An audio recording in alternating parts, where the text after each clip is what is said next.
नमस्कार दोस्तों।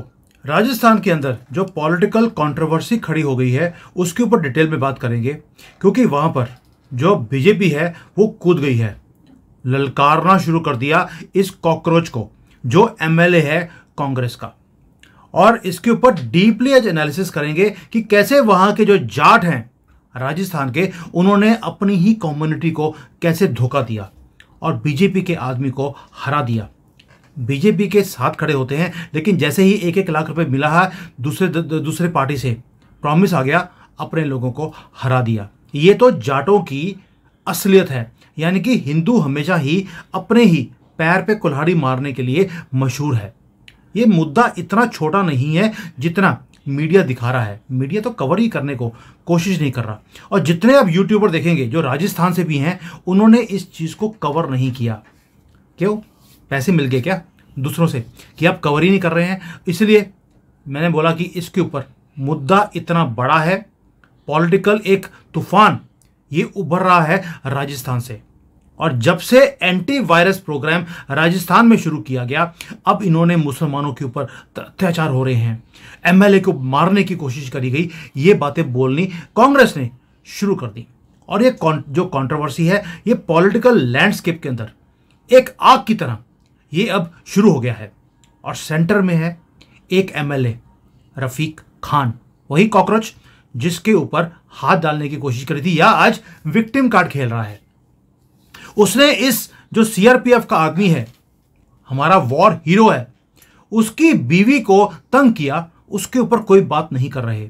मेरे ऊपर हाथ डाला है, यानी कि कॉकरोच के गर्दन पे हाथ डाल दिया तो प्रॉब्लम है। किसी और की बीवी के ऊपर हाथ डाल रहा है, उसके ऊपर ये कॉकरोच बोल ही नहीं रहा। बट ये जो इंसिडेंट है, इसने एक पंडोरा बॉक्स को तो खोल दिया। जितने पॉलिटिकल राइवलरीज हैं वो सामने आ गई हैं, एक्विजिशंस लगने शुरू हो गए, और कम्युनल टेंशंस भी खड़े होने की एक संभावना है। हिंदू मुसलमान, और मुसलमान हो गया विद अवर वॉर हीरोज। इनको तो हमारे आर्मी के सीआरपीएफ के लोग अच्छे लगते ही नहीं हैं, क्योंकि हमने अपने बॉर्डर्स को और कंट्री को सेफ रखने का जिम्मा लिया है, इसलिए इनको नफरत है हमारी आर्मी से। तो दोस्तों, आज इस सारे मुद्दे को हम शुरू करेंगे। और हमने ये जो चौधरी साहब हैं, इन्होंने बोल भी दिया, रफीक खान तुम्हें एक बहुत भारी कीमत चुकानी पड़ेगी, तुमने शेर के मुंह में हाथ डाला है। अब देखिए, ये पूरी जो स्टोरी है, इसके अंदर 5 किरदार हैं जो सामने हैं, और एक घटिया आदमी हिंदू जाट वो छुपा हुआ है। पहला आदमी है रफीक खान, वही कांग्रेस का एमएलए राजस्थान से, वो सेंटर में है कंट्रोवर्सी के। और इस आदमी का एजेंडा है कि 2035 तक ये जयपुर को हिंदू मुक्त कर देगा। हम कॉकरोच मुक्त भारत की बात करते हैं, ये हिंदुओं को जयपुर से ख़त्म कर रहा है। और वहाँ पर सारे के सारे एरियाज़ में अवैध वहाँ पर मकान बनाए जा रहे हैं, कब्जे किए जा रहे हैं, हिंदुओं को तंग करके उन्हें भागने के लिए मजबूर किया जा रहा है। अपने घर बार छोड़कर हिंदू भाग रहा है इस कॉकरोच के एरिया में से। अभी तो सिर्फ एमएलए है, एमपी नहीं बना है। दूसरा आदमी है हमारे पूर्व जो एक केंद्रीय मंत्री थे, कैलाश चौधरी, राजस्थान से आते हैं, दबंग आदमी, फॉर्मर यूनियन मिनिस्टर है, प्रोमिनेंट बीजेपी का लीडर है, और बहुत बड़ा स्ट्रांग एक हिंदुत्व का इशू लेकर वो चलते हैं, हिंदुओं के लिए आवाज़ उठाते हैं। इसलिए हिंदुओं ने हरा दिया कि भाई हमें तो जूते खाने की आदत है, हमें तो तलवे चाटने की आदत है कांग्रेसियों के, तुम हमारे लिए बात कर रहे हो, हरा दो। वही हाल हमने मोदी जी के साथ भी किया। कोई बात नहीं, आने दीजिए कांग्रेस की सरकार। जैसे अभी यहाँ पर एमएलए है, अभी तो सिर्फ एक, बीजेपी की गवर्नमेंट है, हिम्मत देखिए उनकी। तीसरा किरदार है विकास जाखड़। अभी विकास जाखड़ वो है जो शौर्य चक्र विनर है, और इनके ऊपर अटैक किया गया एमएलए के गुंडों की तरफ से। चौथा किरदार है Ashok Gehlot, former chief minister of Rajasthan, senior Congress leader. उन्होंने क्या बकवास करी है उसके ऊपर बात करेंगे। और पांचवा है गोविंद सिंह दतोसरा। अब ये कौन है? ये राजस्थान के कांग्रेस के प्रेसिडेंट है, और जो हिडन कैरेक्टर है इस सारे मामले में वो है रविंदर सिंह भट्टी। अब इन सारे इंडिविजुअल्स के ऊपर ये जो कॉम्प्लेक्स पॉलिटिकल लैंडस्केप है, इसके ऊपर बात करेंगे कि यहां पर पॉलिटिकल राइवलरीज भी हैं और पार्टी के साथ लॉयल्टी है, गद्दारी भी है, कॉम्युनल आइडेंटिटीज भी हैं, पर्सनल राइवलरीज हैं, और ये सारा कुछ इंटरसेक्ट कर रहा है एक दूसरे के साथ एक इंसिडेंट में। हुआ क्या था? इंसिडेंट ये था कि एक आदमी, वो विकास जाखड़, वो कहता है कि भाई आप मेरी बीवी के ऊपर हाथ क्यों डाल रहे हो? वेटरन है वो, डेकोरेटेड आर्मी वेटरन, शौर्य चक्र विनर है। और जाखड़ जो है वो वहां पे जाता है एमएलए रफीक खान के पास अपनी बीवी को प्रोटेक्ट करने के लिए कि आगे से हाथ मत डालना, नहीं तो तेरा मैं जो भी करेगा।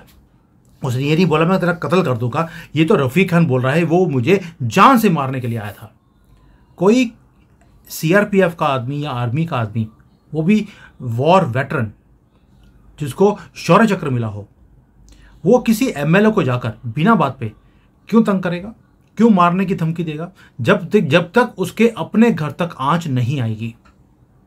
और दोस्तों, आज हो क्या रहा है कि जो जाखड़ है, जाखड़ जी जो हैं वो एक हमारे हीरो हैं। और क्या एक हीरो बिना बात पे एक एमएलए को जाकर थप्पड़ मारने की कोशिश करेगा? नहीं होगा। और ये जो अवार्ड है, थर्ड हाईएस्ट हमारा गैलेंट्री अवार्ड है। आप समझ सकते हैं कि वो उसके ऊपर ये इन्होंने अब तंज कसने शुरू कर दिए हैं, ये कॉकरोचों ने, ये एमएलए ने, ये कांग्रेसियों ने। और नैरेटिव क्या बनाया जा रहा है? नैरेटिव ये है कि जी एमएलए को मारने की कोशिश थी क्योंकि वो कॉकरोच था। ये जो इंसिडेंट है, इसने पूरी कम्युनिटी को, पूरी कंट्री को डिवाइड कर दिया। एक साइड पर तो एक चीज है कि भाई एक वॉर हीरो है, नेशनल हीरो है, उसको एमएलए के गुंडों ने मिलकर पीटा है। क्या ये जायज है? क्या एमएलए और उसके गुंडों के ऊपर केस नहीं बनना चाहिए?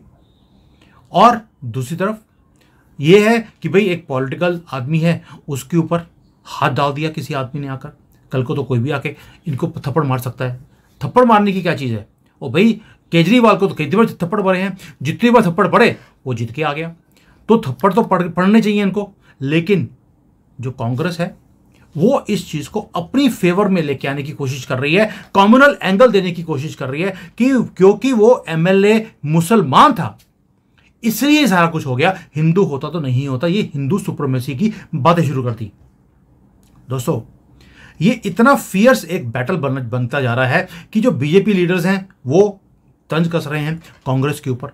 कैलाश चौधरी जी जो हैं, उन्होंने सोशल मीडिया के ऊपर जैसे ही ये वर्ड्स लिखे, उन्होंने कोई भी वर्ड को छुपाया नहीं है। गीदड़ की जब मौत आती है तो वो शहर की तरफ भागता है। रफीक खान, तुमने शेर के मुंह में हाथ डाला है, तुम्हें भारी कीमत चुकानी होगी। ये स्ट्रॉन्ग लैंग्वेज ये हमारे बीजेपी के चौधरी साहब की है। उन्होंने खान को एक्यूज किया है और साथ में थ्रेट भी कर दिया कि तुम्हें भारी कीमत चुकानी पड़ेगी। यानी कि एक ट्वीट किया है और पूरा का पूरा जो पॉलिटिकल टेम्परेचर है उसको राइज करा दिया।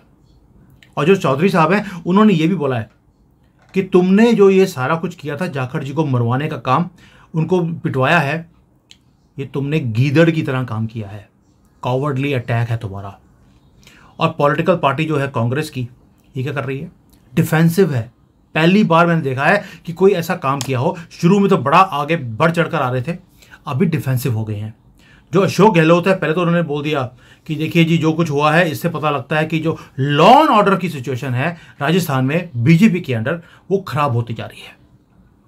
अभी जो गहलोत है और जो कांग्रेस प्रेसिडेंट है गोविंद सिंह दोतासरा, अब वो रिफ्रेन कर रहे हैं इस सारे इंसिडेंट से, और साथ में ये भी बोल दिया कि हम खान के खिलाफ कोई भी एक्शन नहीं होने देंगे। आप सोचिए उन्होंने क्या किया है, ये जो हमारा वेटरन है जाखड़ साहब, इसी को एक्यूज कर दिया कि इसने गंद डालने की कोशिश करी है। अब इससे क्या हो रहा है कि पूरे देश में कांग्रेस के खिलाफ एक क्रिटिसिज्म का माहौल बनना शुरू हो गया कि ये पार्टी गंदी पार्टी कांग्रेस की, ये राहुल गंदगी की पार्टी, ये कर क्या रही है? ये अपने मेंबर्स को प्रोटेक्ट करने के लिए किसी भी कीमत तक गिरने को तैयार है। ये है कांग्रेस का डीएनए आज की डेट में। क्योंकि वो कॉकरोच था, उसके साथ खड़े हो गए। अगर हिंदू इनका कोई लीडर होता तो ये कभी भी खड़े नहीं होते, उसको फांसी पे टांगने के लिए ये खुद ही बोल देते कांग्रेस ये। और जो बीजेपी है, अभी तक तो मोदी जी की चुप्पी है, लेकिन बीजेपी के लीडर्स ने इसे, इस इंसिडेंट को लीवरेज करना शुरू कर दिया, इसे यूज करना शुरू कर दिया। वो अपने आप को डिफेंड कर रहे हैं कि हम नेशनल हीरोज के साथ खड़े हैं। बीजेपी ये दिखा रही है। और उन्होंने कांग्रेस को एंटी मिलिट्री का एक टैग दे दिया कि कांग्रेस तो हमेशा ही एंटी मिलिट्री थी। अब ये जो डिबेट है, ये जो नैरेटिव है, ये नेशनल डिबेट बन गई है और पैट्रियोटिज्म को इंक्रीज करने के लिए ये शुरू हो गया है। लोगों ने बोलना शुरू कर दिया हम अपनी आर्म्ड फोर्सेस के साथ हैं, और बीजेपी ने इसको इस तरह से स्पिन किया है। बट ये जो कंट्रोवर्सी है, ये सिर्फ एक ही कंट्रोवर्सी नहीं है, इसके अंदर जाट भी शामिल है। आप सोच के देखिए, पॉलिटिकल राइवलरीज हैं, पर्टिकुलरली जो कैलाश चौधरी हैं और रविंदर सिंह भट्टी हैं, इनकी भी सामने आ गई। भट्टी कौन है? उसे यूथ आइकन का टैग दिया गया था, और वो एक आदमी है जिसने चौधरी साहब की डिफीट में पूरा आग लगाने की कोशिश करी थी। ये कांग्रेस के साथ हो सकता है मिलकर ये इंडिपेंडेंट खड़ा हो गया और चौधरी साहब को हरवा दिया। चौधरी साहब ने बहुत काम किए हैं हिंदू कम्युनिटी के लिए, जाटों के लिए, और इसीलिए चौधरी साहब जो हैं वो जीते जीते हार गए, क्योंकि भट्टी ने पैसे ले लिए होंगे कांग्रेस से। ऐसा लगता है, ऐसे लोग जो हैं जयपुर के और राजस्थान के, वो बोलते हैं। दोस्तों, इस कंट्रोवर्सी के अंदर जो चौधरी साहब हैं वो हीरो बन के सामने आ रहे हैं। क्यों? उन्होंने पहले भी कई बार कांग्रेस को घेरा है हिंदुत्व के इशू के ऊपर। बहुत रेफरेंसेस है जहां पर वो हिंदुओं के साथ खड़े हुए, और कांग्रेस को उन्होंने, जब कांग्रेस की वहां पर गंदी सरकार थी, तब इन्होंने उन्हें घेरा था कई बार हिंदुओं के मैटर के लिए। और अब क्योंकि ये एमएलए कॉकरोच है कांग्रेस का, ये जो सारा इंसिडेंट है इतना सेंसिटिव बन गया है, इसके ऊपर डिबेट होनी चाहिए, लेकिन कोई करने को तैयार ही नहीं है। और एक एलिगेशन और भी है भट्टी के ऊपर कि यूथ आइकन का स्टेटस दिया गया है, लेकिन वो इस इंसिडेंट के ऊपर चुप है। यानी कि अब क्वेश्चंस लोगों ने पूछने शुरू कर दिए, या पूछने चाहिए भी, कि इस आदमी की पॉलिटिकल लॉयल्टी किसके तरफ है। क्या यूथ जो लीडर है वो ऐसा होना चाहिए जो पैसों के मामले में बिक गया हो कांग्रेस जैसी गंदी पार्टी के हाथों में, और आज चुप है, कुछ बोल ही नहीं रहा। तो दोस्तों, ये जो इंसिडेंट है इसने कई कंट्रोवर्सीज को खड़ा कर दिया। पहली बात तो ये है कि क्या एक वॉर हीरो के ऊपर इस तरह से मार पटाई हो और कांग्रेस की पार्टी बोले भी नहीं कि जो हुआ गलत हुआ, हम माफी मांगते हैं। दूसरा, जो पॉलिटिकल राइवलरी है बीजेपी की और कांग्रेस की, ये टेंशन्स को क्रिएट करती जा रही है, और कांग्रेस कोई भी मुद्दा नहीं छोड़ रही जहां पर देश में आग लगाई जाए। वो तो चाहते हैं कि यहां पे आग लगे, सिविल वॉर शुरू हो। मैंने डिटेल में एक वीडियो बनाया है, आज या कल को मैं डालूंगा, कि किस तरह से भारत के अंदर सिविल वॉर करवाने की कोशिश की जा रही है, और मोदी जी उसे रुकवाने के लिए क्या कुछ कर रहे हैं। प्लस ये जो इंसिडेंट है, इससे एक और चीज भी हो गया कि जो भारत के अंदर फॉल्ट लाइंस हैं वो कैसे यूज की जा सकती हैं इतनी आसानी से कि जिसका कोई हिसाब नहीं है। और हमारे जो इंटरनेशनल फोर्सेस हैं जो भारत को तोड़ना चाहती हैं, अब वो सक्रिय हो गई हैं। उन्हें पता लग गया यहां पर एक छोटे से इंसिडेंट से भी बहुत बड़ी कंट्रोवर्सी क्रिएट हो सकती है, कंट्री डिवाइड की जा सकती है। यानी कि अब ये छोटे छोटे इंसिडेंट्स हमारे जो वोटर सेंटिमेंट्स हैं उसे टच करते हैं, स्पेशली जो यूथ है और जो मिलिट्री कम्युनिटी है, और ये एक कम्युनल बैलेंस जो है उसे खराब करने के लिए भी ये पर्याप्त है। आज अगर भट्टी ने सिर्फ एक काम करके कांग्रेस के आदमी को जिता दिया, आप सोच के देखिए क्या कुछ पॉसिबल नहीं है इस देश में। यानी कि जितना मर्जी काम कर लीजिए, फर्क नहीं पड़ता। एंड में वही होता है कि जो पर्सपेक्टिव्स आपको सोशल मीडिया पे दिखाए जाते हैं, वहीं पर जाकर लोग वोट कर देते हैं। सैल्यूट है जाटो, आपने अपने ही आदमी को हरा दिया, शाबाश, यही आपसे उम्मीद थी, इसीलिए 1000 साल से गुलाम रहे हो। दोस्तों, मैं आपसे कुछ क्वेश्चंस पूछता हूं। जो ये इंसिडेंट है, क्या ये सही हुआ? जो एमएलए के गुंडों ने किया, गुंडे थे उसके वहां पर, किसी ने ये नहीं पूछा कि तुम इतने गुंडे पालकर क्यों चलते हो भाई, किसी ने नहीं पूछा। और एक तरफ एक मिलिट्री का ऑनर है और दूसरी तरफ पॉलिटिकल कॉकरोच है एक। दोनों में से किसको ज़्यादा इंपॉर्टेंस मिलनी चाहिए, ये क्वेश्चन मैं पूछना चाहता हूं आपसे। क्या किसी भी कंट्री में वॉर हीरो को ऑनर देने की बजाय उसे मारा जाता है? क्या किसी और ने आकर उसे बचाने की कोशिश करी? नहीं करी। क्या वहां पर हिंदू नहीं थे? क्या पिटाई करने वाले सारे मुसलमान ही थे? ये इतने सेंसिटिव क्वेश्चंस हैं जिसके ऊपर कोई बात नहीं कर रहा। मुझे इसी बात का दुख होता है कि हमारे देश में जो मेजर इश्यूज हैं उसको कोई टच ही नहीं करना चाहता। टच कर रहे हैं तो क्या? एक मुसलमान गरीब लाचार एमएलए जो इतना भला का काम कर रहा है, सारे गरीब मुसलमानों को वो बसा रहा है पूरे जयपुर के अंदर, उसे इस एंगल से दिखाया जा रहा है। और वॉर हीरो को जेल में डालने की बात हो रही है, उसके ऊपर केस चलेगा।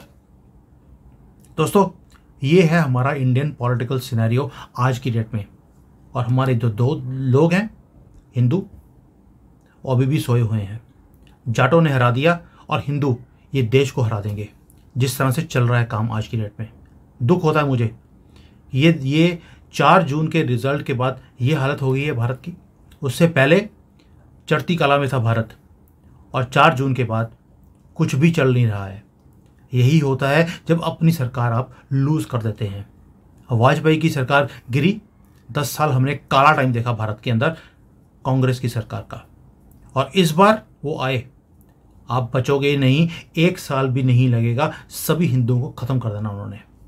मर्जी आपकी है। ये इंसिडेंट, अगर इस इंसिडेंट के बाद भी आपकी आंखें नहीं खुलती हैं तो भगवान भी आपका मालिक नहीं है। उसके बाद आप अल्लाह को मालिक बुला लेना, वही आपके लिए अच्छा होगा। Thank you. जय हिंद। वंदे मातरम।